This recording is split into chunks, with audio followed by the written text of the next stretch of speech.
Hey everyone, and welcome back.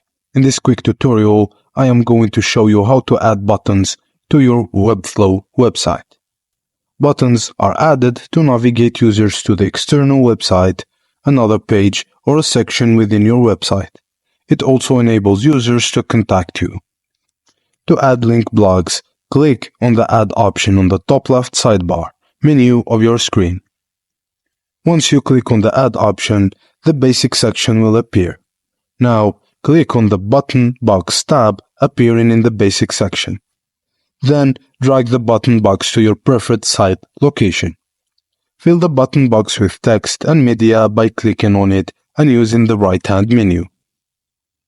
To add a link, click on it and then tap the gear icon in the upper right corner of the block.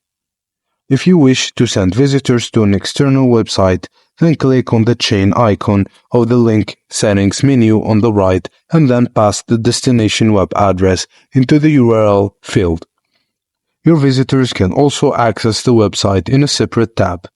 To enable separate tab, click on Open in a new tab. To send the visitors to another page, click on the page icon at the top of the link settings menu.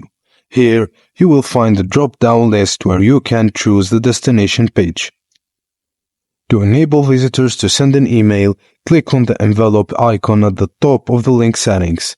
Enter your email address and the desired subject line. To enable also visitors to contact you via phone, click on the phone icon at the top of the link settings and enter your phone number. And that's it, guys, as simple as that. Thank you for watching. Please don't forget to like and subscribe for more.